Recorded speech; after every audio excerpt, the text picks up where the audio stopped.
যারা এখনও যুবসাথী প্রকল্পের ১,৫০০ টাকা পাওনি এবং চিন্তা করছো যে তোমরা কবে টাকা পাবে কি আদৌ তোমরা টাকা পাবে না, তাহলে কিন্তু আজকের এই ভিডিওটি তোমাদের জন্য অত্যন্ত গুরুত্বপূর্ণ। কারণ আজকের এই ভিডিওটিতে আমি তোমাদেরকে বিস্তারিতভাবে জানাবো যে তোমাদের টাকা কবে ঢুকবে, বা যারা অফলাইনে আবেদন করেছো এবং অনলাইনে আবেদন করোনি, তো তোমরা কি টাকা পাবে বা টাকা পাবে না ইত্যাদি সমস্ত কিছু তথ্য আজকের এই ভিডিওটিতে আমি তোমাদেরকে বিস্তারিতভাবে জানাবো। তো তোমাদের রিকোয়েস্ট করবো ভিডিওটি স্কিপ না করে পুরোটা দেখার জন্য।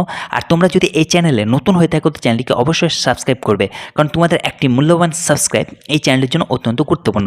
তো বন্ধুরা, দেরি না করে চলো শুরু করা যাক। প্রথমত হচ্ছে যুবসাথী প্রকল্পের আবেদন শুরু হয়েছিল 2026-এর ফেব্রুয়ারি মাসে 16 তারিখ শুরু হয়েছিল, এবং যার লাস্ট ডেট ছিল 2026-এর 26 তারিখ, 26শে ফেব্রুয়ারি। তো যারা যারা অফলাইনে আবেদন করেছো এবং যারা অনলাইনে আবেদন করেছো, তারা কি দুজনেই অর্থাৎ দু ক্যাটাগরি স্টুডেন্টরাই কি ছাত্রছাত্রীরা কি যুবসাথী প্রকল্পের টাকা পাবে, না শুধু অফলাইনে যারা আবেদন করেছিল এবং অনলাইনে করেনি তারা পাবে না?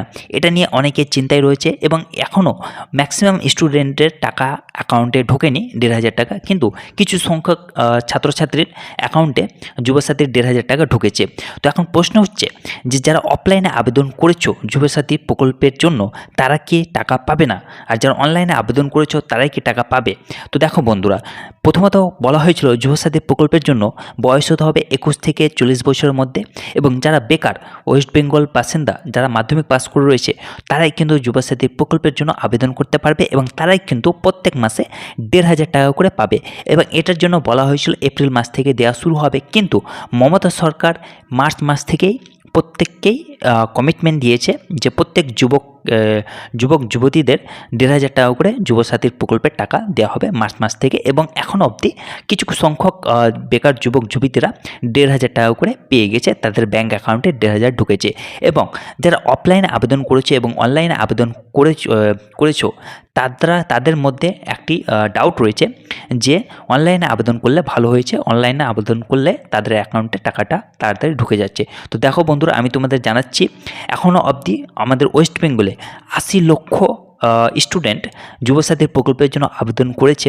তো সেহেতু যুবসাথীর প্রকল্পের ফর্ম ফিল আপ যারা যারা করেছো অফলাইনে, তাদের ডাটা এন্ট্রি করতে সময় লাগছে, কারণ তাদের যে অফিসে লোকজন রয়েছে, অফিসে স্টাফ রয়েছে, সেটা খুব কম সংখ্যক রয়েছে, খুব লিমিটেড রয়েছে, আর অ্যাপ্লিক্যান্ট রয়েছে হিউজ।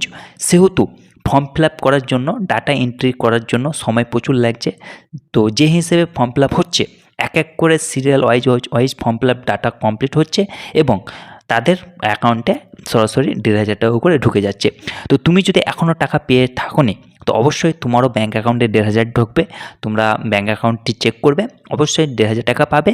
এবার হচ্ছে যারা অনলাইনে আবেদন করেছো, যারা অনলাইনে আবেদন করেছো তারা তো অবশ্যই 110% তাদের ব্যাঙ্ক অ্যাকাউন্টে টাকা পাবে, কারণ তারা অনলাইনে অলরেডি সাবমিট করে দিয়েছে, সেটা জাস্ট ভেরিফাইড করতে বাকি রয়েছে।